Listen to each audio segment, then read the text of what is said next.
All right. Hey, everybody. If you wouldn't mind throwing in the chat if you can hear me okay. Or just somebody. Gotcha. Nice. Hey, how's it going? Who do we have down at Austin?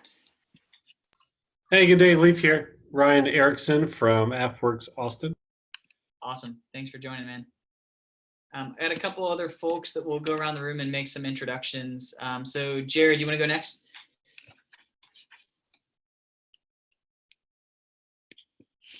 You start out as muted, so you might have to unmute.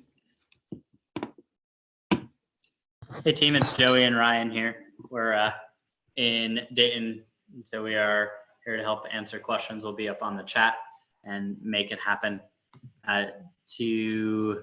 From Jeff, if you're asking to unmute, it's your panelist. You can speak on this. Otherwise, we're asking folks to ask questions via Q&A.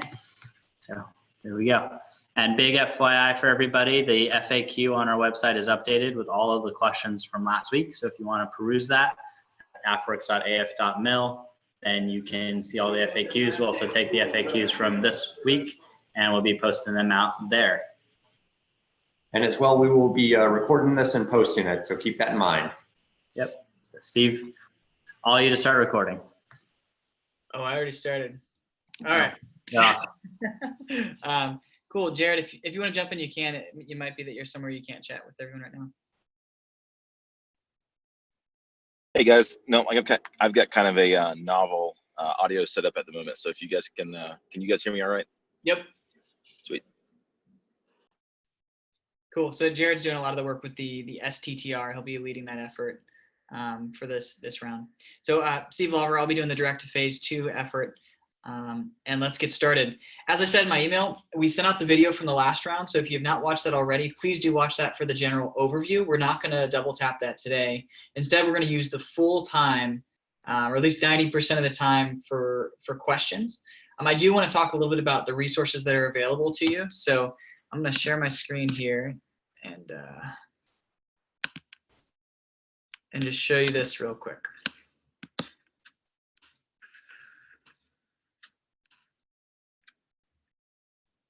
You guys see my screen okay?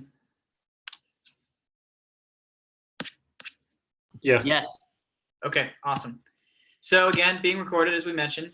The SBIR site, many of you, probably hopefully all of you have seen this at this point, but if you go to instructions along that top bar, you'll see 2 sets of instructions. The overall Air Force instructions, which will capture the SBIR normal topic, as well as the direct to phase 2 instructions, which have their own document there. So there those are. Also, the AFWERX website is a very good resource. So it's just afwerx.af.mil/SBIR or /SBIR.html. And we have sections for phase 1 applications, all of them you see there. I won't go through them here, as well as phase 2. And we have recently added a section for phase 3, a section for any other offers, so companies that want to offer up their services to SBIR companies like cloud credits, consulting, discounts, that sort of thing. And then also the link to the STTR page. So this should be a one-stop shop for all the different links and products that can be helpful for you throughout this journey. And I'm going to skip the other kind of intent type information, and we're going to jump right into questions. And as Joey mentioned, we do have a number of people who are answering virtually. So we have a chat log that we can answer. Please submit your questions on the Q&A versus the chat function itself. And then we'll answer those there. We will export this whole Q&A afterward and share that with you along with the video. I'll be picking select ones and then just speaking to the answers, so it's not silent on here while we're doing Q&A. But around the room, did I miss anything important? Ryan, Joey, Leaf, Jared? You're good. Nope. All right, team. 130 attendees. Nice. All right, so from Jonathan.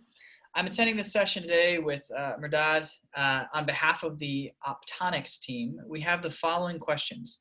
First, we have a technology that improves the fuel efficiency and reduces the weight of aerospace bodies and vehicles. The technology uses a patented optical metrology technique that enhances the SNR, enabling to make us thickness measurements. So other details about how it works.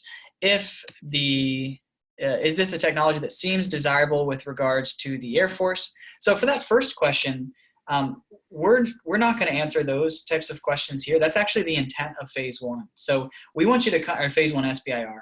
We want you to come to us with, hey, this is the commercial technology that I've created. And then start with that as a good starting point of, I know who my commercial customers are. Is there an analogous customer that I think might exist within the Air Force? And you can just kind of think of the missions that when you think of what does the Air Force do, you can consider them there. You can run Google searches of what are the different Air Force mission areas. And then when you come to us, say, hey, I think this is who my customer is. And then we give you 3 months in phase one to confirm if that's actually your customer, or to go out and find different customers. So won't be giving you the yes, you should apply, or no, you shouldn't apply based on your technology here. Rather, we're saying you should think about who you think your customer might be, and phase one is about confirming that. The second question is, if we are interested in submitting subsequent questions based on the requirements of the proposal, who should we send these questions to? So you're saying, during the course of writing your proposal, who do you submit questions to? So on the actual SBIR topic page, and again, if you go to AFWERX, the very first banner of links has phase one SBIR home and direct to phase two home. That'll take you there. Or you can just go to the SBIR portal and then search for the topic, which is topic 001. So the very first Air Force topic. When you're on that page in the top right, there is a question and answer function that you can submit them there. And the reason we do that is then we are publicly answering the questions, and you're not getting an unfair benefit or advantage over all the other people that are applying. So go to the homepage for the SBIR topic and then ask the question in the top right of the page. 3, we have already verified our technology using a developed laboratory prototype. Our next step is to develop the commercialized product. Is the technology current state suitable for applying to the direct to phase 2 open topic?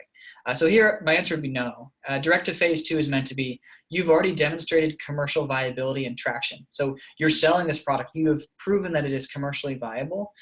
In fact, you've also, for direct to phase 2, you've also found your Air Force customer. So you already are working with your Air Force customer, and they have in mind what they would be buying from you in phase 2 or what they would be doing with you in phase 2. And you're just simply applying to go do that. I would say phase 1 would be more suitable, but just realize that we are looking for traction there too. So in phase 1, we don't assume you already have your Air Force customer. You're meant to find it there in phase 1. But we do want you to show us some kind of commercial traction. And when we think of traction, there's a lot of ways to show that, right? You can say, hey, I've sold this thing 1,000 times to all these different customers. So clearly there's traction and people like it. Below that is you've sold a small batch, right? You're doing some kind of pilot program with a small group of customers, but it's still paid, right? So that's still showing some traction. Below that is, hey, we don't have any paying customers, but we've got a lot of people who are volunteering to use this or signing up for betas or doing pre-sales, right? And then some other things that are kind of along those same lines are, have you won awards? What level can you demonstrate this technology in the laboratory? But again, we are looking for that commercial traction. And I'd encourage you, if you're linked at all to universities, nonprofit research centers, then you can apply to the STTR, which is meant to be a little bit less mature and still in development. So all really good questions. Feel free to follow up if we didn't answer one of those. Hey, Steve, if I might jump in here too, just a plug for the STTR there. I mean, if you don't have the commercialization of the product, if you haven't gotten to that point in the process, that's where STTR really kind of comes into play in helping you get there, whether it be the phase 1, kind of helping you get and find that Air Force customer, and then also partnering, like Steve said, with the universities or entrepreneurship centers, nonprofits there that will help you commercialize your product. And then ultimately the DoD, Air Force, and whoever else can be one of your customers. STTR goal is to get you to private sales, is to get you to wider commercialization. And the DoD is looking to be one of your customers there. So it's a great opportunity for products like that. Spot on. Thanks, man. Okay, so Blaine says, is there an outline for the direct to phase 2 technical volume? So not beyond what is in the instructions. So we do talk about the things that we want you to discuss in your technical volume there, but we haven't created an outline or template for you to use. And also, hey Steve, real quick on that one as well, follow the information that's provided in the BAA. So make sure you're reading through that. okay, and just to confirm for everyone, you're talking about the instructions that we looked at earlier on the instructions page? Yep. And can you make Laz and Ryan panelists, please? Ryan's joining at this exact moment, and then Laz is in. Ryan Helbach? Yep. Oh, hey, nice. That's the good point. Got it. There's another Ryan that is like, I don't want to be a panelist. And then Laz, okay. Thank you. You're welcome. No, thank you guys for answering these. These are a lot of questions already. Okay. You guys are promoted to panelists. So Greg Carter says, what And is the Vince. difference? Go ahead. Jay? And Vince, please. Vince. Sorry, guys. We're getting more people to be panelists so we can answer the 50 open questions faster for you. We got a whole team of people here typing really fast to help you out. So Vince isn't he's not on yet. Is he signed in as a different AFWERX user? I'll ask him. Thanks. Yep. Yeah, just let me know. All right, Greg says, what is the difference, evaluation or selection, in tech volume and 15 slides? Yeah, so we asked for both of those. The 15 slides is some of the same content. We're asking you to present it differently. And part of this is to be taking those pitch decks that I think is more likely seen in the entrepreneurship and venture communities, and then trying to convey what you're doing with visuals as well to us, right? So just a different format of the information that's a little bit easier to consume. The technical volume is shorter. So for phase 1, it's only 5 pages. And then there's the 15 slides associated. For direct to phase 2, the technical volume is 15 pages and 15 slides, so the same amount.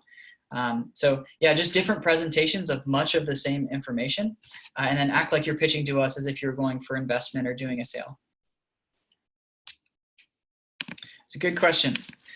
All right, so Jake says, we have a few investors that may invest in the coming weeks. We weren't able to include their potential investment in our MOU that we submitted yesterday for the 19-1-005 phase 2. If we do take their investment, can we submit a new MOU with the increased fund matching amount within the 90-day window that all companies have to have their private funding and government funding wired? So you're essentially saying you were part of 19.1, you did not have this private funding to be able to include on your phase 2 proposal as part of 19.1, and you're asking, can I just do another proposal as the direct to phase 2 that includes that matching? I'm inclined, well, I have an idea of what I would say here, but Ryan, I'm going to lean to you actually to say, what are your thoughts on this? Yeah, so perfect question. And we definitely recognize that you're, should be consistently having these conversations and having these opportunities, and that's fantastic. And so what we're doing is we're looking at ways to do increased funding going forward. So i.e., if we did select you for an award, coming out of the 19.1 for a phase 2, what we would do is 3 months from now, we would say, all right, we're going to pull together our pool of folks of where we're going to look at increase the contract values. And that's when we would then consider those new investments, because we recognize the situation is so fluid that we've got to put a hard deadline at some point. Otherwise, we're just going to continually do this. And so in order to scale, we'll basically start doing this in about 3 to 4 months chunks to look at what companies need to potentially be increased in their contract. Does that make sense?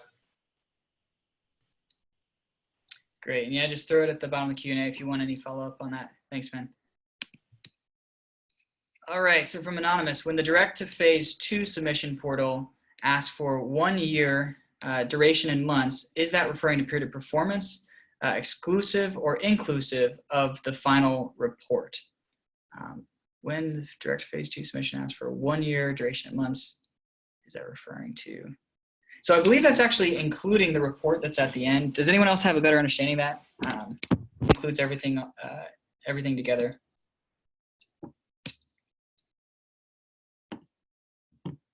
And then we're going to take that as one of the follow-ups. So one of the folks that are typing, if you wouldn't mind, actually, Joe, if you wouldn't mind keeping kind of a ledger of some of the unanswered questions, we'll get confirmation on those, and then we'll include those in next week's, as well as to the transcript of the thing that we post after this. So that's So if we just mark it as, or we type unanswered in it, then we'll follow up on the transcript and be able to get that.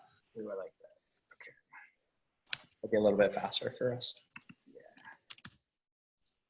Okay. All right, Christian says, regarding pitch day, focus areas on the website. If we are awaiting phase 2 response, can we reach out to the pitch day contacts, try to establish a relationship for both direct to phase 2, 19.2, and later future direct to phase 2? Waiting a phase 2 response. I'm a little confused by this question. So could you clarify if you are a part, you're saying if you're part of 19.2 phase 1, if we select you for this program, and you apply to one of those pitch day topics, can you reach out to the contacts beforehand? So a little unsure on that. Just if you wouldn't mind clarifying in another question. All right, Tyler says, if we win a direct to phase 2, does that prohibit us from applying to or participating in future pitch days, such as the space pitch day in the fall? We would like to say that if you can only have one open topic / special topic phase 2 at a time. So in this case, it would prevent somebody from participating and applying for that pitch day. But receiving an award. And receiving an award from it. But if you are on a SBIR phase 2 or phase 1 already, then we're looking at ways to get those companies involved and engaged in the process at that time. Yeah, good question. So Scott said, is there current guidance on the slide content in the 15 slide deck? So there is a, if you go into the AFWERX website, there's an example pitch deck in the phase 1 resources or application resources section. So you can use that to see an example of the things that you could provide in there, but realize you have some creative license with the types of things that should be in that. Okay. So Peter says, for direct phase 2 matching investment, 1-to-1, what is the timing of closing the investor fund, i.e. the supporting letters go with the July 1st application? Is there a date that funding must be in place?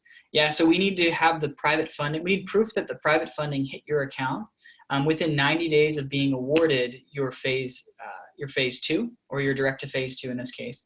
In terms of how early you can receive that funding.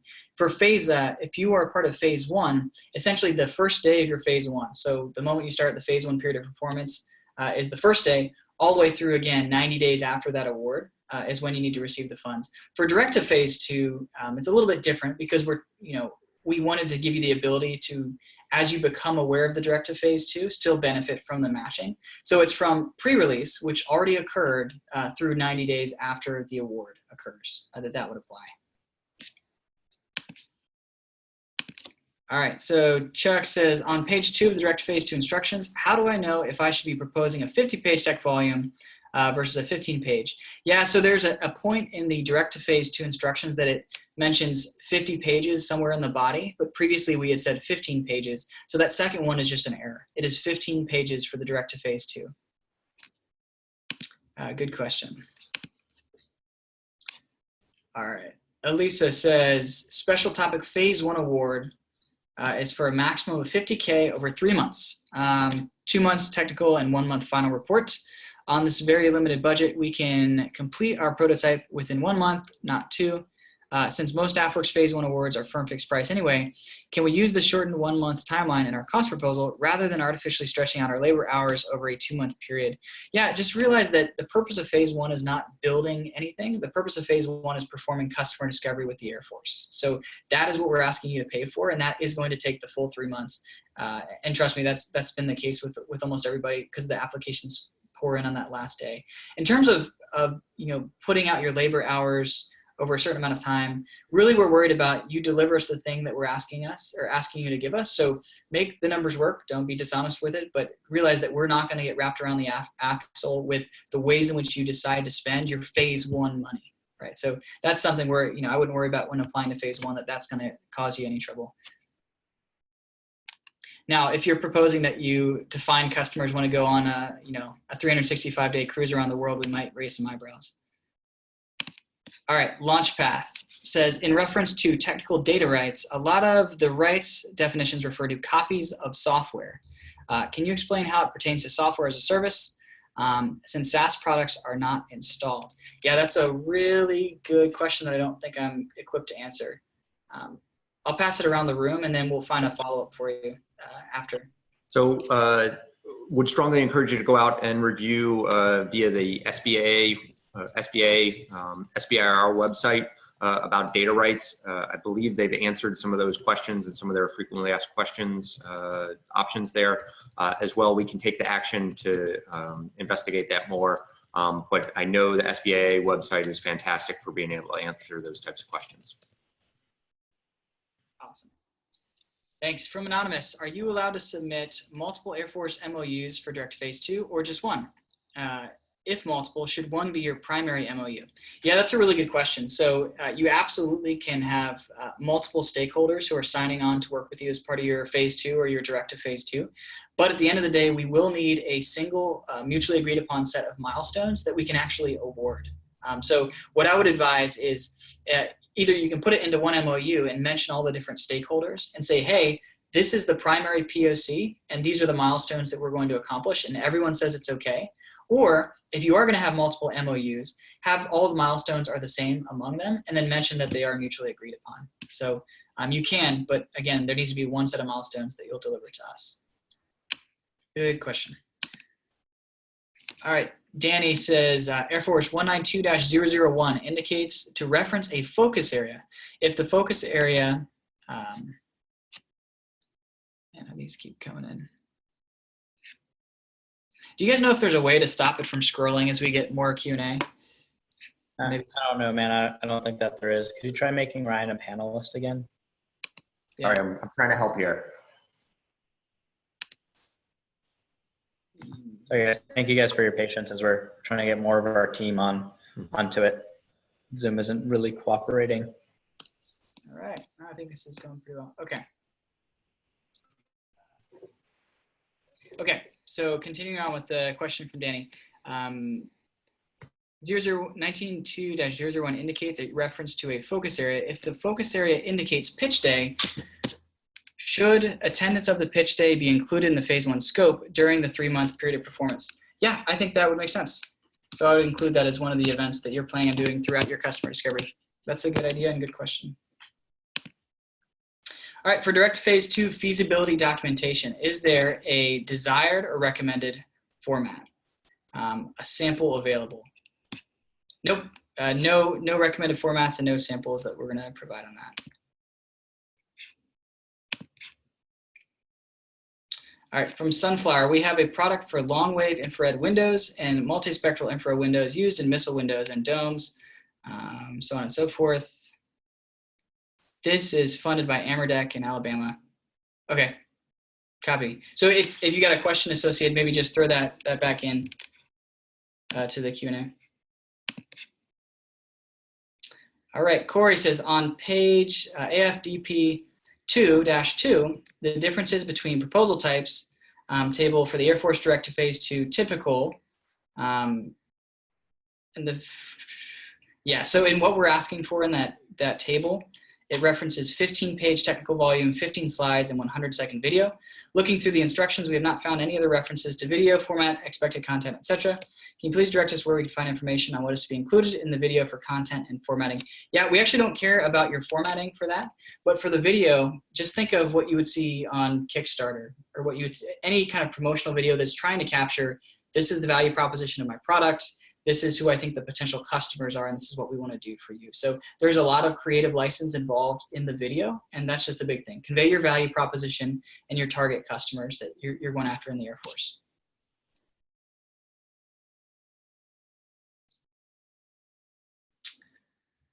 All right.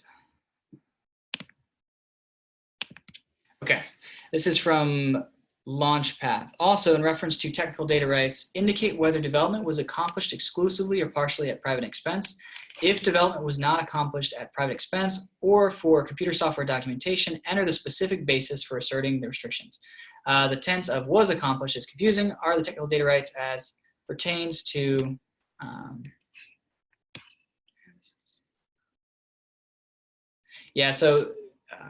as pertains to software in reference to the software as it existed before applying for this program. So again, for this one, we're gonna label this one as unanswered to try to get some more color. But again, definitely look at the SBA resources on the data rights clauses, and then if there's any further questions, ask them in Citus, and we can actually try to get a better read on the legal answer to that. All right. Okay, so Darren says, I am doing direct to phase 2, and I have an MOU with an existing needs match. I'm also raising private funding with $500K committed on a $1 million raise. Should I do a rapid and am I eligible for both 1-to-1 match on the investment and 4-to-1 match on the commitment from the MOU? So first off, yeah, and any time that there's going to be any kind of matching, you should be doing a rapid. And this is, again, for phase 2. We don't do matching on a phase 1, but for phase 2 and direct to phase 2, we do. And can you do a combination of both? The answer is yes. So you can do both the 1-to-1 private and the 4-to-1 government match. Just realize that your ceiling is still 1.5 million as a total, right? So you can't go beyond that just because you have multiple forms of matching. But good question. All right, BMAT chose 3 of the ideas presented at the workshop and followed up with a visit to the wing in May, facilitating pitches by hand-picked companies. During their visit, each problem owner had multiple companies, many of which fit the requirements of the Small Business Innovative Research Program, pitching solutions to the problems curated at the previous event.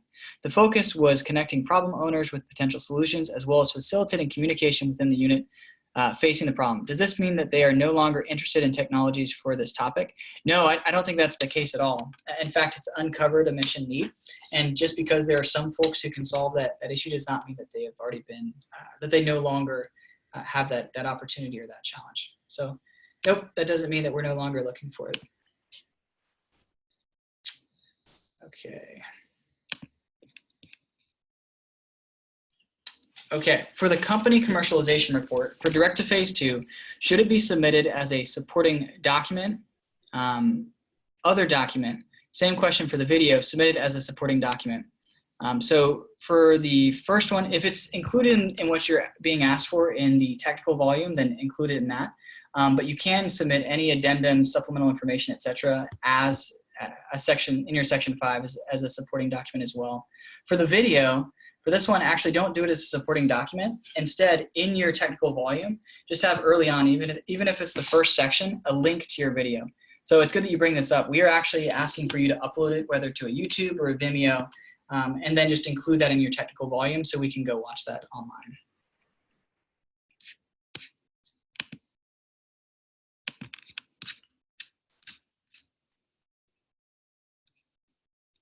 All right, from Adam, if we have identified government Air Force customers that are interested in a phase 2 product and we want to participate in Rapid, where do they send the MOUs and when is the MOU deadline? Yeah, that's a good question. So the MOUs are included in your proposal. So for this, in this case, it's July 1st for the direct to phase 2. So they send those MOUs to you, even though they're kind of directed to us at the end of the day, and you include that in your proposal.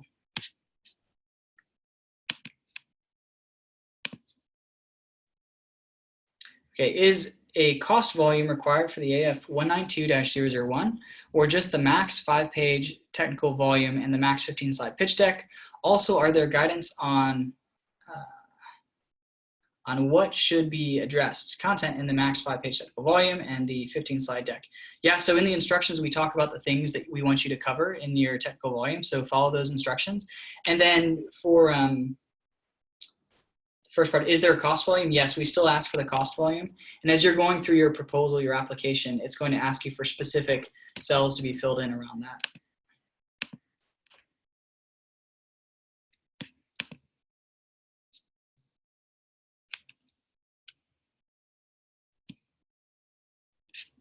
What I'm going to do here is take a break from answering live just because as the questions come in, it bumps them up and I'm having trouble trying to follow and refine the questions. So I'm going to take a moment where we're just tackling the 57 open questions written.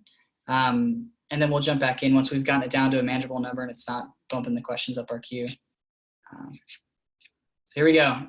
Read in, actually, for those of you that are just listening on the phones and you can't see the actual Q&As, just keep in mind that within a day or so, we're going to post this to the AFWERX website where you can read through all the questions that we answered on there. We've actually got several folks who are doing that already, so we're trying to pare down this list. The ones that I've been saying have only been about probably 20% of the ones that we're answering.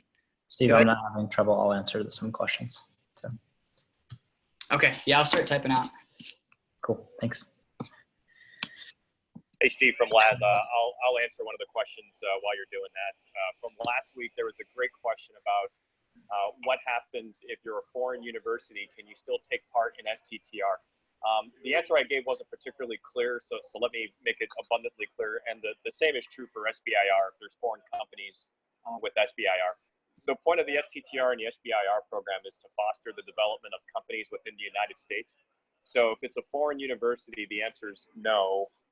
It's got to be a U.S. university that pays taxes in the U.S. and the majority of the work is done in the U.S. Same thing on the SBIR portion of it as well.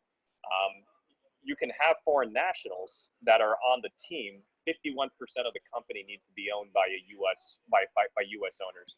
So long as you fit that guideline, then yeah, you can go SBIR, STTR. But apologize for not being clear on what that was the last time.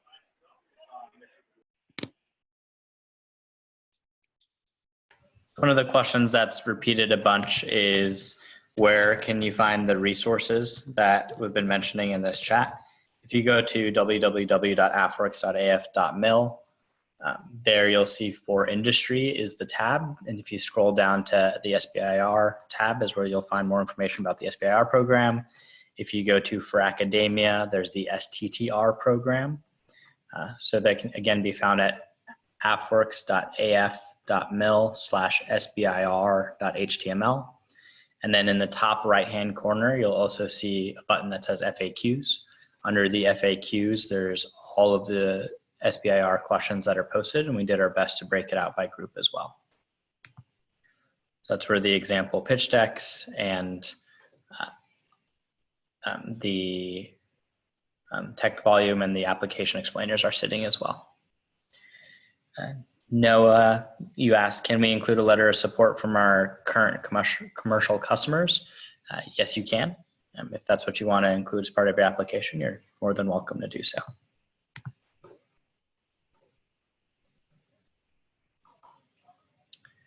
And then if our government sponsor intends to pay us by Agile Sprint, i.e. every 2 weeks, we select the payment by progress option versus payment monthly option in the direct to phase 2 submission form.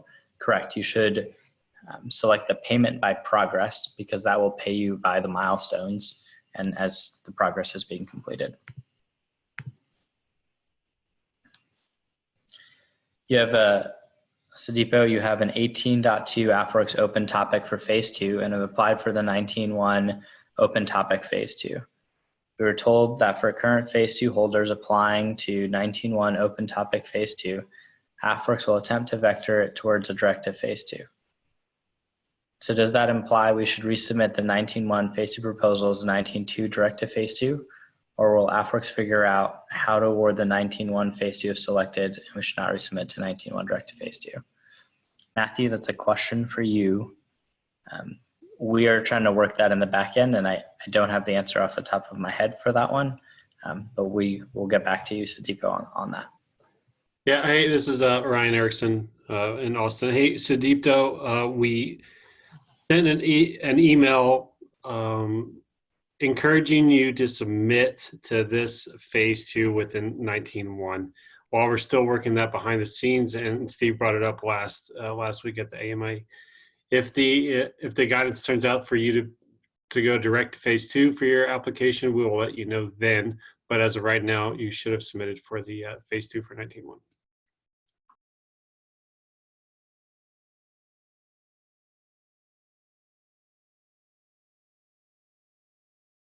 Okay, folks, we're gonna try to answer a couple more questions here. Give us a sec. Yeah, and some ideas actually to make this easier. So for all the folks who are answering questions in a written format, don't answer from the top, answer from the bottom of the queue.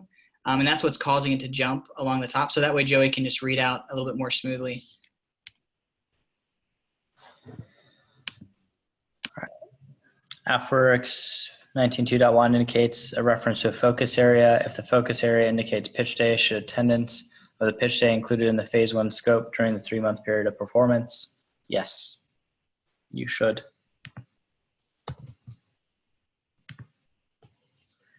Attachment 2, Air Force Rapid Phase 2 Matching Fund Guidance states that the company investor must certify outside funding included in the application qualifies as rapid investment. Can the government clarify what it means by certify? So in this case, can you, is there a payment document? Is it hitting your bank? Is there some way for you to show that the money is actually going to be sent to you? Is there a signed agreement that says by this date they will send you the payment? That is how we can certify that they're making an investment into your company.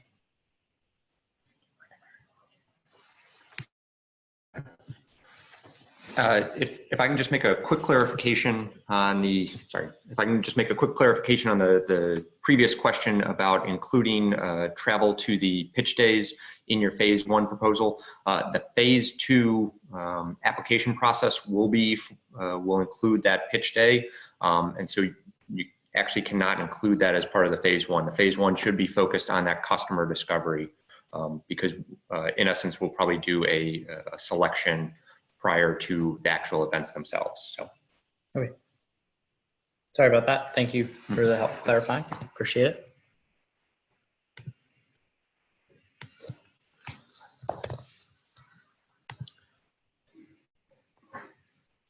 All right, Corey, on page Air Force Directive Phase 2, the differences between proposal types for the Directive Phase 2 column references a 15-page tech volume, 15 slides, 100-second video. Looking through the instructions, we have not found any other reference to the video format, expected content, etc. Can you please direct us where we can find information on what is to be included in the video for content and formatting? So I know for sure that in the typical section that it should have more information on what that video is. Things that we want included in the video are like a quick introduction, a brief overview of your company, who your Air Force customer is, and or who your target Air Force customer is, and really talking about how you're planning on selling this, what the value add is here. Those 100-second videos are sort of a marketing video for you to share to the government space. What is your product? What are you selling? What is the value that you're adding? And formatting can be, we want to be able to post it on YouTube, Vimeo, or you can make it a private video if you see that as fit. But this video needs to be in a professional format. How you choose to do that is up to you. And the 100-second limit is strict. So think about this as a marketing video for your product as you're coming into phase 2 that could help other people in the DoD decide whether or not they want to use your product or service. It's like highlighting the use case and how you're doing it would be helpful. Hey, Steve or Joey or even Ryan from LAS, there are a lot of questions in the stream that talk about where do we upload the MOUs that we have from customers or that kind of stuff. Can you describe where you want that to go when they submit their package for phase 1, phase 2? Yeah, so for phase 1, their MOU is not required. And if you are uploading it, you can upload it as part of your sort of customer validation piece. And then Matthew, Leaf, and Steve, can you verify that, hey, for your phase 2 submissions, the MOU are also going to go into that customer section of the instructions? I have to pull up our... Yeah, the MOUs will be in letters of support within the phase 2 proposals. Yeah, and some people may be asking particularly where do you upload those? So there's a section 5, supplemental documents and information, where you can just upload the MOU itself. Now, keep in mind that some of the content of the MOU is things like milestones, which you can reference during your statement of work or work plan as part of your technical volume. Awesome. And then just to clarify, does that section 5 letters of support count for your 15-page limit? No, good question. They do not. Okay.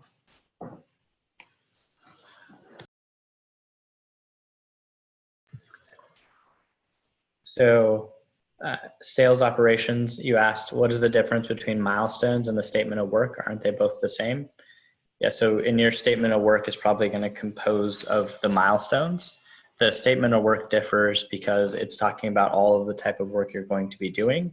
The milestones are the specific like check task items that you're taking care of. Like this is what we are delivering. Here's a deliverable product. The statement of work might include all of the items you have to do to deliver said product, service, or technology.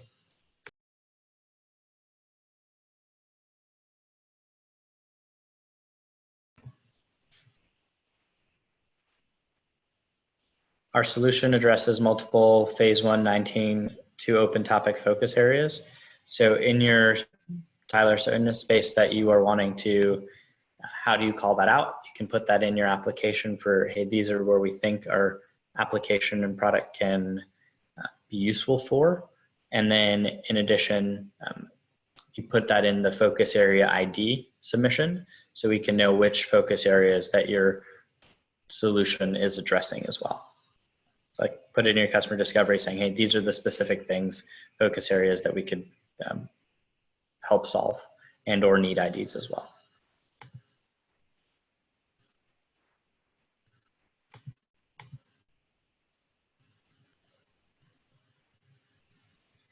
Will, you asked, you haven't found anything about the video we're supposed to make. The video information should specifically be for phase 2, and it would be in your phase 2 instructions. There's not a video required for phase 1. Going into phase 2, will letters of support come from potential government customers or commercial partners? If from military customers, is there a guidance where we can point them to? So there is the MOU that is required for your phase 2 from government customers. And in the MOU, it shows that we have cleared this with the Secretary of the Air Force General Counsel. And there is a memorandum that we send out to you that you can send to the Air Force customer that explains the program and what we're doing with this program. But you can also direct these other Air Force entities or other folks that have questions about the program. We also host a weekly call every Friday for any DoD POC to talk to us about the program and ask any questions they may have. This is doing business different than we have traditionally. And yes, some folks will be uncomfortable signing the MOU initially, but we are here to help explain that the MOU has been blessed by the staff general counsel and that it is all cleared that they can sign this, and they can even show that to their legal that they are a-okay to go ahead and sign this document. So happy to help with that. Is the 15-page limit on the direct to phase 2 tech volume, or does it apply to the entire submission package? So it applies for the technical volume. Except anything, yeah, so it applies to everything except for the things that it explicitly says that is not applicable to. Right, so there are certain things that we make as exceptions, and those do not count as your 15-page limit. The video link is not one of those. And Joey, we can tag team the responses now that it's not shifting. So I'll do one, then maybe you can look at the next one and we'll just keep it going. Yeah. So from Anonymous, for direct to phase 2 proposals, it is indicated that the maximum proposed 1-year cost on the portal cannot exceed 1.6125 million. However, with Air Force matching funds, if you are the government customer and find a company of interest that could meet your needs, the Air Force may be able to match up to 1.5 million of funding at a 4-to-1 to deliver their solution to the Air Force customer. And they give an example of the amount there. What is the correct amount for us to put in the portal? So the maximum that we can provide as part of the open topic direct to phase 2 is 1.5 million. What they're referring to is the maximum that with direct to phase 2 per the Air Force is 1.6125 million. We artificially decreased it to 1.5 as a rounder number that we think is associated with the types of things that we would like you to deliver in phase 2. And if you look in that table, there's a column that says normal direct to phase 2, and then you'll see the instructions for the typical AFWERX or Air Force open topic direct to phase 2 and the rapid, where we further clarify that it's 1.5 million. So really good question. I could see how that's confusing, but it's only up to 1.5. So second question was, as an EU-based company, do you need to US vendor partner confirmed in order to qualify for phase track 1? Or can we already apply for phase 1 without a confirmed US partner, but with the intent to establish a US company on the short term? You are required to have a US-based company before you apply for the SBIR program. So if you are not able to do that before the deadline for 19.2, it is something that you can take a look at for the 19.3 deadlines. And those are coming up here in October. So you have a little bit of time to do so. All right, so Mike says, we won a phase 1 in 183-005. We were told not to submit a phase 2 until we had an MOU. We have that now. What do we submit under? The 183-005 doesn't have a slot on the portal to be able to apply. Yeah, so what you would apply then in this case is going to be 192-D001, so the direct to phase 2 topic under 19.2. So this next question is interesting in the sense that you did not find an Air Force customer for your SBIR topic, but you actually found an Army customer. And so in this case, are you asking, are there any issues if you apply to phase 2 with an Army stakeholder versus an Air Force stakeholder? So in this case, this is an Air Force program, so you will not be able to award that from our side with the Army stakeholder.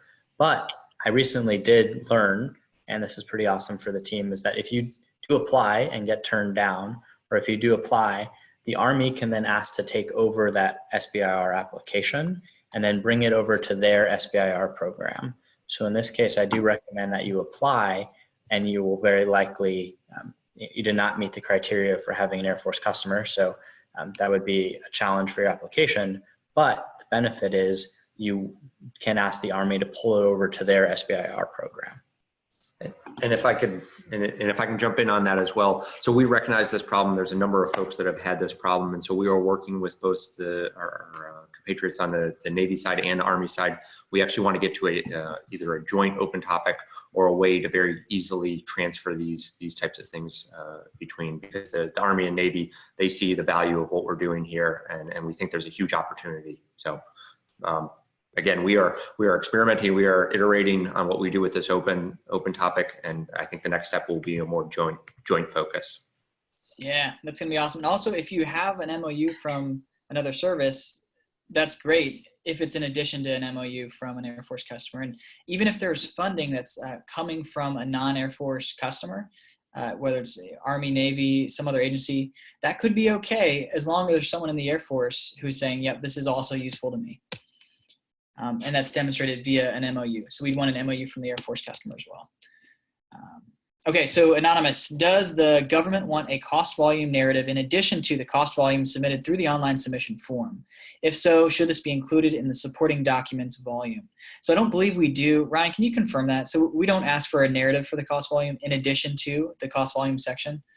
So not specifically, but again, you could leverage your technical volume or your pitch, your slide deck to be able to add some fidelity for us as we look at your proposal. So definitely encourage you to leverage those two mechanisms, but there's not a specific narrative that we require. Cool, thanks, man. Anonymous, in the direct to phase 2 submission portal, does the government intend for vendors to upload the commercialization plan to the supporting document section, as well as including in the technical volume? I believe in the instructions that should only say to upload it in the commercialization, or sorry, in the tech volume.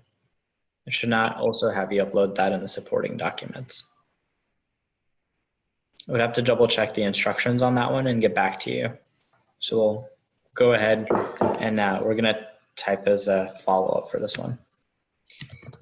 Yeah, so I also see a really good question. So Sudipto, you have, I think we might have answered a part of this earlier, but it's good that we clarify. So it says someone just erased that question. Essentially it was, hey, if we already have a phase 2, we were a part of 19.1 phase 1, we applied to phase 2, and then again, you mentioned this rule that you can only have one AFWERX phase 2 at a time.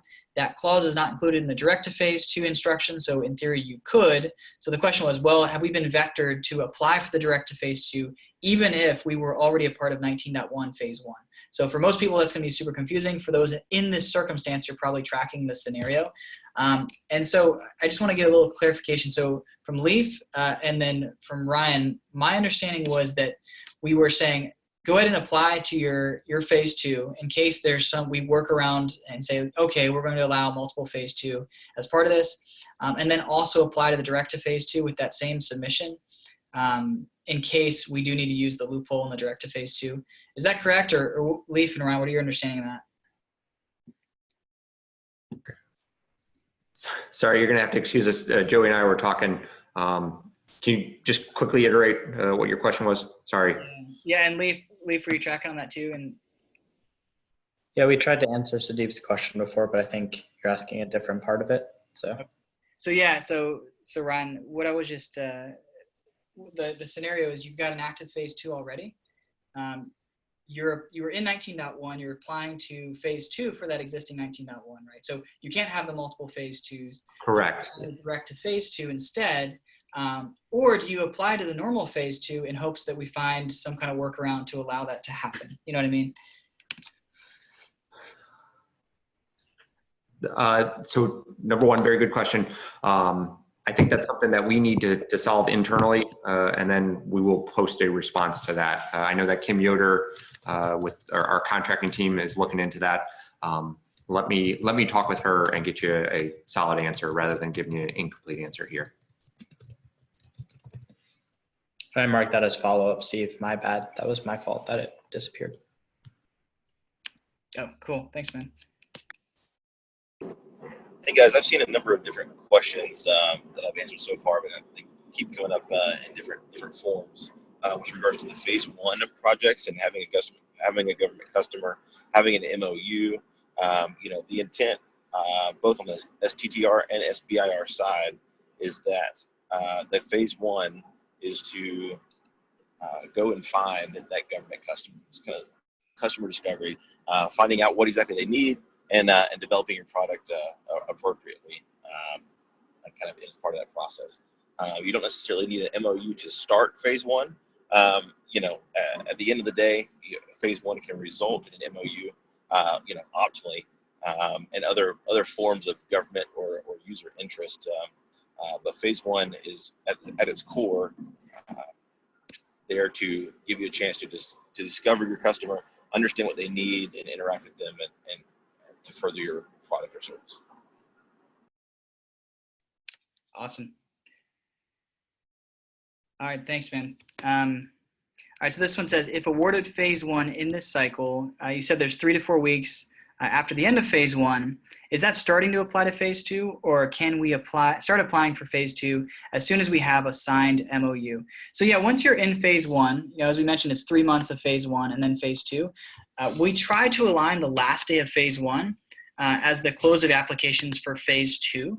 That said, you can't immediately apply for phase 2. There's going to be some point during the program, probably about a month and a half in, when we open up applications for phase 2. So you can't immediately apply, but it's about midway through the program. And then also I want to point out that if there's a pitch day associated with one of the focus areas you're applying for, you'll be a part of the broader phase 1 cohort. But when that pitch day occurs, there is a chance that you can be awarded your phase 2 on the spot. And that's not going to be for every pitch day. That's not going to be for every company. We're working through the details. But realize for some, you'll go through the normal 3-month process, then apply for phase 2. And for others that go to certain pitch days, you might be able to be awarded on the spot and skip the remainder of your phase 1.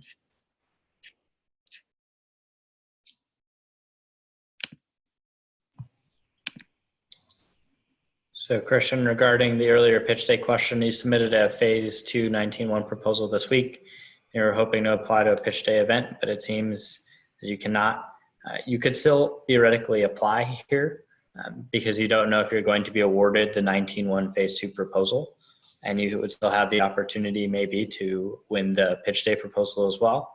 But yeah, we're trying to work that if you are on a 19.1 phase 2 or an 18.3 phase 2, we want to keep those companies included in the process and not completely exclude them. So we're working on that as well. All right, from Danny. If our potential AF 192-001 topic is not a direct fit to a listed focus area or need, may we still qualify if we have a memorandum from an end user? So actually, you know, anyone that has a commercial technology that that wants to consider the Air Force as a customer, regardless of the technology vertical, regardless of whether or not there's a focus area or a need that's associated, you can apply for this open topic, right? All we're saying that is if you happen to solve one of the focus areas or user needs, tell us in the application and it might make it easier for you to perform that customer discovery. So yeah, please, everyone, if you're feeling like you need to be in a focus area to apply, that's not the case. Anyone can apply for this.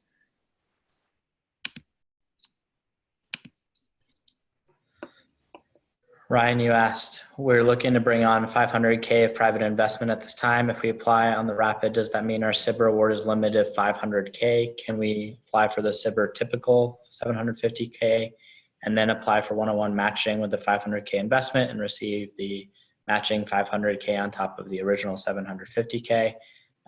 You cannot do that in that order. In this case, you would want to apply for the rapid and get one-to-one matching for the rapid. So yes, we understand that this is slightly disadvantageous if you're getting in money from a private investment firm under 750K. But in this case, if you think you have the cost for the 750K, then maybe it's more advantageous for you to just apply for the 750K. We are doing the matching to incentivize further commercial investment and or government investment as well.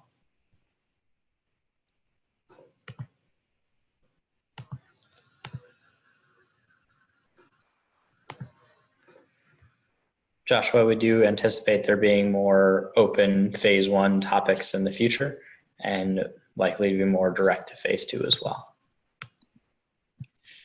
Yep, so there's a question about the guidance in direct to phase 2, volume 2. So the tech volume is different from the previous phase 2 guidance, not just the page limits, but the structure. It says the format must be provided in the order listed below. Many of the earlier phase 2 requirements are not listed. Is this what you want in the proposal? Yeah, so we recognize that the phase 2 instructions, so the normal phase 2 instructions coming off of a phase 1 are different than the direct to phase 2 instructions in terms of what we're asking for in the technical volume. And so follow the instructions for the direct to phase 2. So don't go off of the previous phase 2 instructions. That's a really good question. For the future, we're going to try to align them more closely. It was just a matter of what things could be changed in time to have direct to phase 2 ready for this cycle. So some are asking about the description of the open topic that needs to be sent to other Air Force folks. If you go to the afwerx.af.mil/sbir.html, it is under the section called Other Resources, description of SBIR open topic. And that's where you'll find the link to the document. Do matching funds increase your likelihood of winning? Therefore, could it make sense to apply for rapid even if matching funds are similar to SBIR funding and will be less than 750K? So our goal for the program is to have more companies engage with the DoD who have never worked with the Air Force or DoD before. And we also want to incentivize commercial success. So in this case, if you are getting matching funding from a commercial customer, then that is a leading indicator showing that the commercial world also believes in that company's success as well. So it is one of the grading criteria as we look at commercial viability, operational usefulness, and technical feasibility.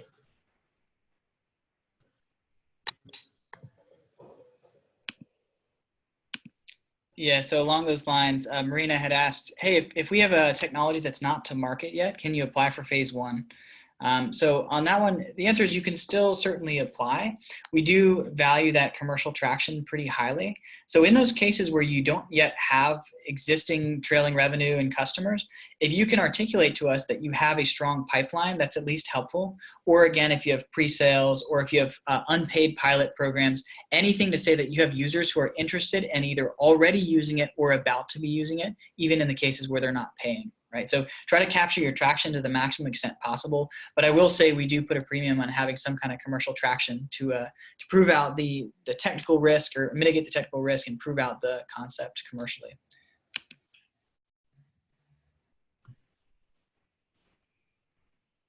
So got a question. If you're a US firm with a representation/distribution agreement with a European firm who currently produces the tech that you're submitting for SBIR, do you need to put the agreement in the supporting docs?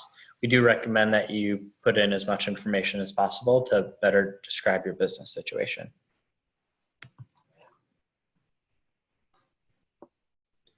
Kenneth Yale, I think you said that phase 1 was 90 days, but you read somewhere it was 9 months.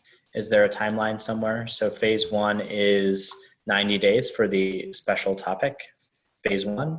There are phase 1 that can be up to 12 months in the traditional process. So you might see conflicting timelines, but the program has, let's say, different channels or different iterations of the program will have different timelines. For this one, it's 90 days.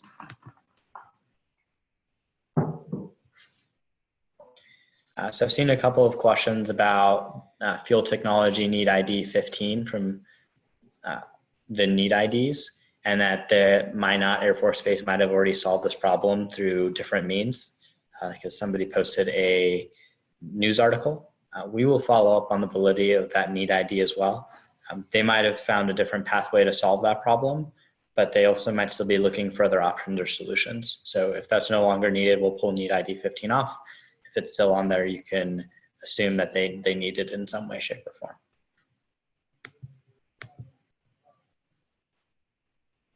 Can you receive matching funds from non-Air Force groups, for example, Army or Navy? During this round, no, you cannot. It has to be from an Air Force entity. If you are receiving matching funding from the private world, then that's considered the non-DoD organizations.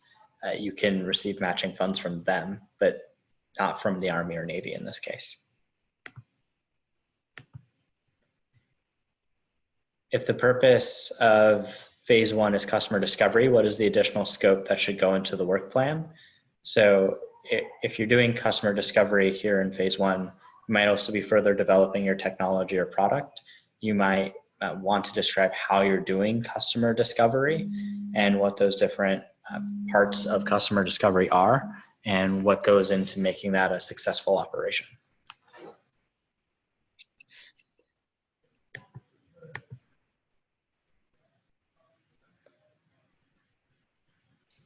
All right, so I see a question that is, what are the criteria that are being used to evaluate phase 1? For that one, they're written out in the instructions, so reference those. But is the number of peer-reviewed publications considered?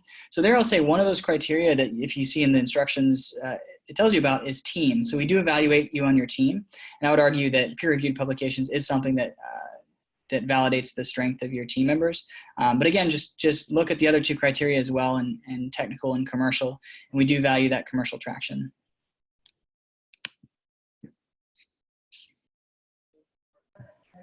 Can you please clarify, if you apply to the rapid direct to phase 2 with less than 750K of commercial funds, say 200K, do we only get 200K or 750K? Last week, Steve said that you will get 750K, but today it looks like you said you get 1-to-1 matching, hence the smaller amount. So there's some specific things we want to clarify here. So we do top up for government matching.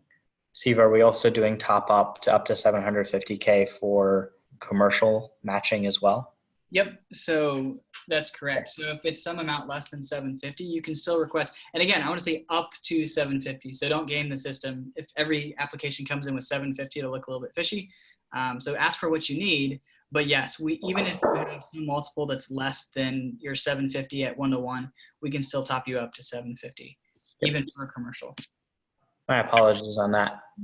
We will top that up to 750K. Earlier this week, this was answered, which seems to contradict what I said. Can matching funds only come from Air Force customers or any DoD customers, such as Army and Marines? We answered any government source.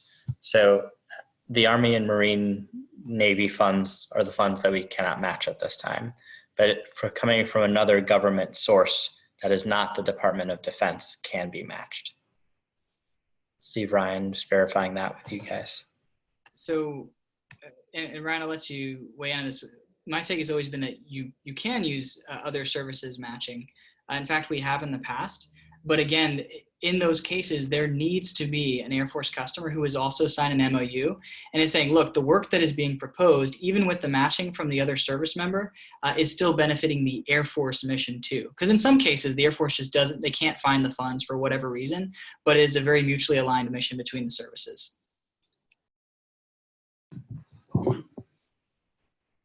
Steve, that was an eloquent answer, and I agree with you on that. Okay, cool. Sorry, there's a lot of nuances to how these questions are answered. And as well, a bit of a sidetrack here. So we are working through, again, a number of issues on the matching side of things. And so, again, this is something that we have experimented and we are pushing the paradigm. And so we are working quite a bit with our finance folks and our contracting folks to navigate that space. So again, appreciate your all willingness to join in the experiment with us.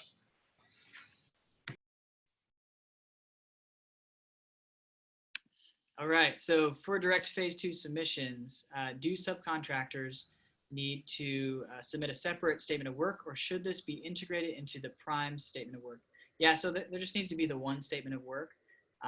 That said, there should be a narrative covering of what is going to occur throughout whatever is paid for with the phase 2 money, right? So mention that there will be a subcontractor performing the work, but we still want to know what is going to be done.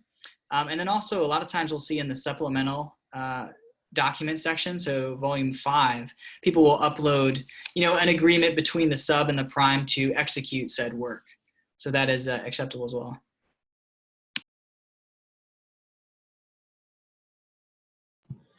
Darren, when submitting a rapid, do we need to submit 2 versions of the MOU with milestones? If we win the matching funds and a revised scaled back MOU with the appropriate scope milestones, correct. You do need to submit 2 sets of milestones, one with the matching fund amount, if it's over 750K, and one with the scaled back MOU amount. Yeah, and I'll say one exception to that is if you've already had the Air Force customer send the money over to us, right? So the reason that we have those 2 sets of milestones is to control the risk that for whatever reason, that Air Force customer who committed to sending money didn't actually send the money. Maybe they ran out of it, continue resolution, whatever the reason may be, right? But if we've already received the funds, then there's a 100% chance that we have them, and you can just have the one set of milestones that includes the matching. So that's one edge case there that I want to point out.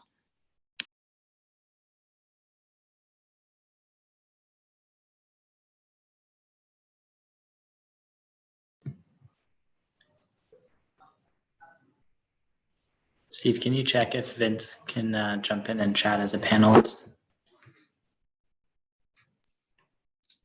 Sure. So Vince, it's not showing you as on. Can you look at what your name is on in the Zoom meeting? Because it's not under your name. Raise his hand. I've got a Tyler and Marina. Tyler? If we're applying for a SBIR phase 1 for a specific topic from the open topic, should we try and get in contact with the person listed for the open topic prior to phase 1 submission, or wait until we receive a phase 1 award? So in this case, Jason, if you're talking about a need ID topic or a focus area topic, we will connect you to those individuals after the submission, after the phase 1 award, if and when that happens. So at this point, we're gonna take a pause on taking in questions at the 4:06 mark. We'll be answering the questions that have already been posted here. And then if you have any other further follow-up questions, you can ask them on the site, as well as you can come to next week's AMA where we'll be answering questions as well. And Corey, for video, where you find the instructions on what needs to be included in the video, it is in the instructions section 6.7.7, page 21.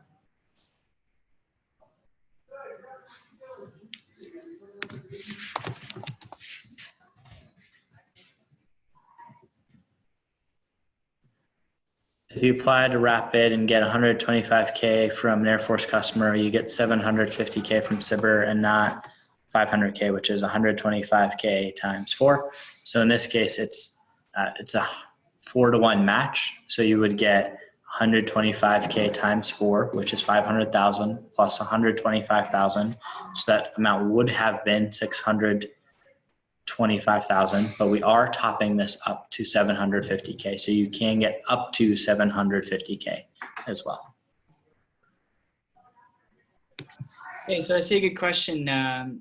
General Services Administration, GSA, requires proof of commercial status before a company can add a product to their GSA catalog. If an item is already on our GSA catalog, does this provide adequate proof of commercial status? So no, definitely tell us that it is. But what we want to see is that, what is the revenue resulting from this product, right? How many customers of this product are there, right? So knowing that it's on the catalog is helpful. Definitely tell us that, but we want to know that it's, selling to a certain extent. And Steve, if I can jump in on that as well, please be clear as to why you would need further funding.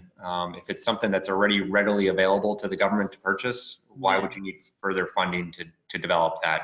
So I would include that in your proposal. Yep, really good point.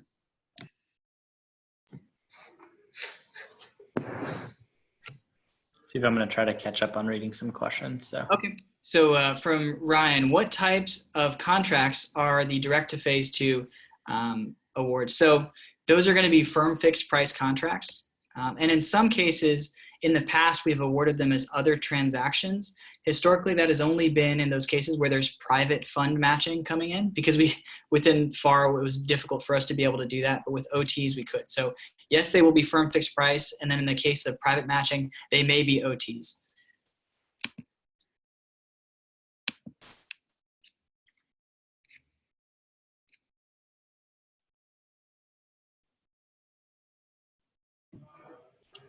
For a company commercialization report, all phase 2 proposals must contain a commercialization report of prior SBIR awards. This report should be submitted under volume 4, and the DoD submission website will not be counted against the 50-page limit. Okay, thank you.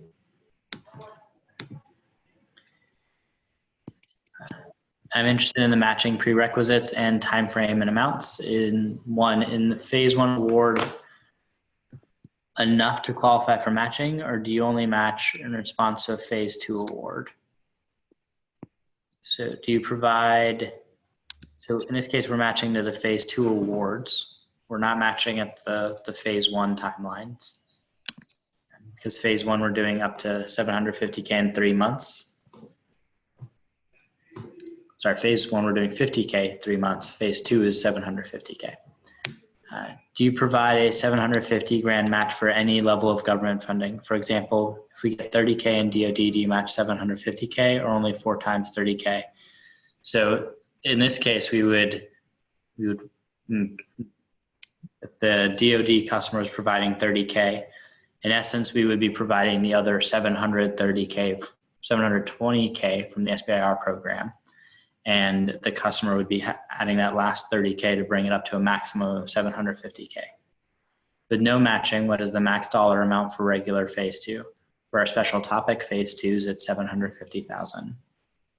If you're awarded a 3-month phase 1 on August 1st and a 2-year phase 2 on December 1st, would you match VC investment anytime from August 2019 through December 2021? No, we match within the first 90 days of an award. You have to show that you're got matching in that timeline. And Steve, can you check me on that one specifically for the timeline of when we do venture matching? Yeah, so for normal phase 2, it's from the moment that phase 1 starts through 90 days after phase 2 is awarded. For direct to phase 2, it's anytime since pre-release, which has already occurred, through 90 days after your award. All right, so is there a Form SF-298 required for phase 2 in the direct to phase 2? So no, that captures the work that you've already done on a contract. So for instance, when you finish phase 2, certainly there will be, or if you finish a phase 1, but not as a prerequisite.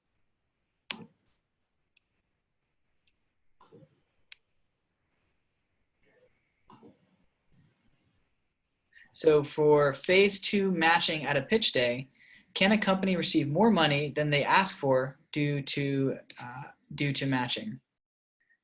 So I think you might be asking here, like, can there be an overmatch where essentially, let's say there was a 1-to-1 and your customer wanted to put in, I don't know, 2 million, then would that, would we only allow up to the total value then of if it were 1.5 million? So no, we'll actually allow for more than 1.5 million, but that's including the money that's coming from your customer. And actually, Ryan, I want to parrot part of this back to you because it's something that I've been curious about, is the 3 million ceiling on total SBIR contracts. Does that include your customer matching, or is that only SBIR dollars that are limited by 3 million? Yeah, so perfect question. So the waiver or the authority from SBA is with respect to $3 million of SBIR. However, I do need to verify that with our contracting folks because we are putting some of the matching, the correct color of money matching on those contracts, and I'm not 100% sure that that'll count or not. So okay, All right. But I believe it's just SBIR. Okay. Yeah, I hope so. That'd be awesome.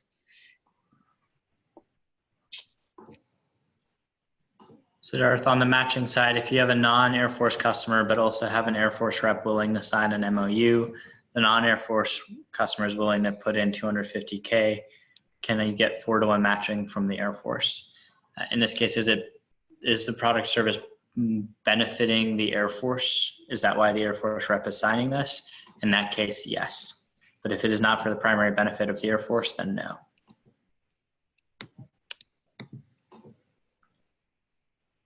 Yep, so you said it's for the primary benefit of the Air Force, then yes, we would do matching.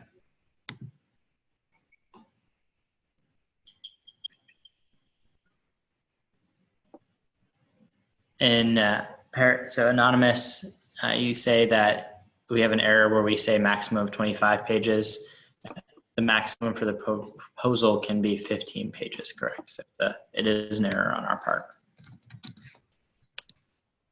All right, so there's a question about if the Air Force customer requires a customized version of a widely used and popular commercial product, should it be required that the proposing customer, or company rather, be directly involved in the sales and marketing of the product itself? Or is it good enough to justify that the right partnerships can be made with companies that are directly involved in the commercial sales and marketing? So yeah, this is actually a really good question, and we see a lot of people do this. The success of that existing commercial product, if you didn't create it, will not lead to, it will not lend you credibility commercially, right? So if you say, I'm going to use an open source tool that it has 1 billion users worldwide, we aren't going to say, oh, this company has that traction. We're going to say they're using an open source tool that has 1 billion users. So in that case, you would have to show us, like, why are you, like, what traction do you have? So have you created modifications already that are selling of that product? For instance, I think a good example might be a Salesforce instance, right? So if you're creating custom Salesforce instances, have you sold them before? We are not going to look at Salesforce's success when it comes to your success of selling your modified version of their product. Now, in terms of your likelihood to be able to use proprietary software and hardware created by other companies, do show us that you have the relationship to be able to do that, right? So maybe you have an MOU or a letter of intent signed by that provider that says, yep, I'm willing to let X company modify my technology. But even in those cases, we're not going to assume or pretend that that's your traction. We're still going to look at it as being the company's. But that's a really good question.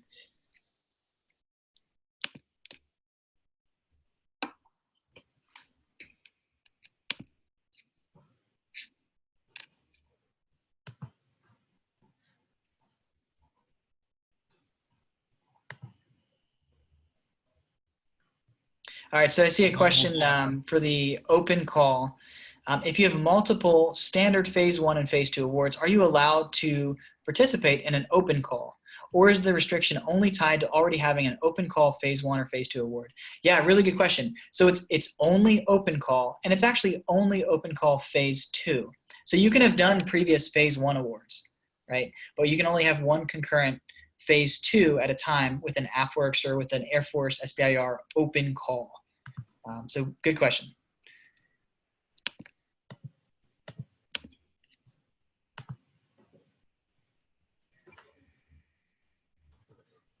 Evan, you had a GSA schedule with limited sales to the Air Force. Now you want to sell to the Air Force for a new use case. This is appropriate for a phase 1 or 2 open topic. So if you have a same product that you've already sold with a different use case, that is not an appropriate use. But if you have a new product or a new methodology, that would be an applicable use case for a phase 1. In this case, you're already on GSA schedule. You've already been selling to the Air Force. That's a marketing question. All right, so Erica says, does the feasibility documentation for direct to phase 2 count towards the page count? It says it counts towards the 50 pages, but doesn't say anything about the 5 pages. Yeah, it still does. So, you know, in that 50 page limit, again, was just a typo on our part. So whatever is being described in the technical volume as counting towards your page limit, just consider that as counting towards, for phase 1, 5 pages, and for direct to phase 2, 15 pages. That's a good question.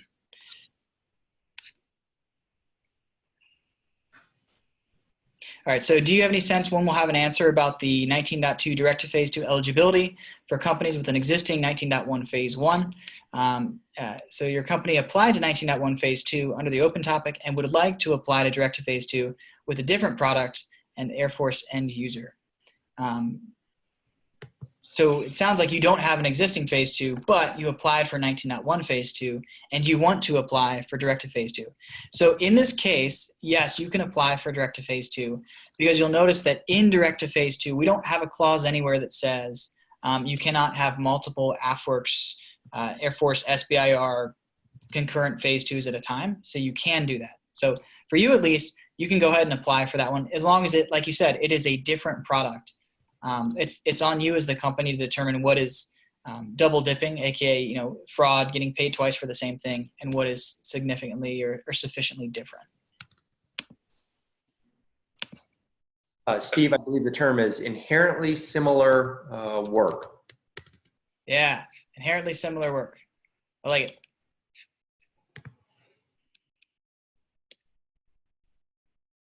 Okay, so it is not explicitly clear. Is there a separate cost data package required in addition to the website cost form data entries? Is this submitted under the volume 5? So Ryan, defer to you on that one. I think, again, the answer is no, but I want to confirm. Stand by. Sorry. So this question was asked a couple times. No, there is not a specific package that's required. What we are looking for is those CDRLs and basically the breakdown there that you would be inputting. This is specifically for the direct to phase 2. And I believe that language is coming from the phase 2 and the confusion there. So it is not required to be submitted into the volume 5 since it's covered in volume 4. Awesome. All right, so there was another question here. I asked about pitch day and if it should be part of the phase 1 scope, and the answer was yes, but then the verbal answer was no. So the pitch days will be part of the phase 2 application process, and so we will verbally and we'll type this out. It is no, I would not include it in the phase 1 proposal. The phase 1 proposal should be focused on customer discovery.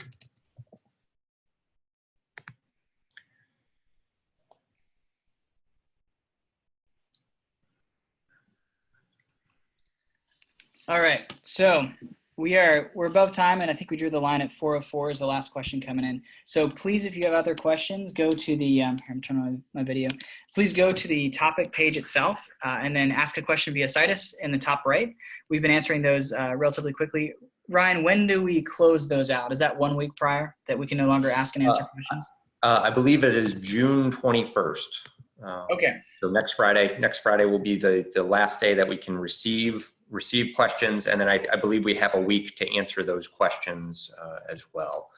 So again, get your questions in there or participate in our next Ask Me Anything. Awesome, which that will also be on Friday, which is the 21st at 3 p.m. But yeah, tons of questions today. We're at 221 answered. So team, thanks so much for being a part of this. For those that we were unable to answer that are still kind of out there, we're gonna get an answer, and we're actually gonna include that when we post this to the AFWERX website.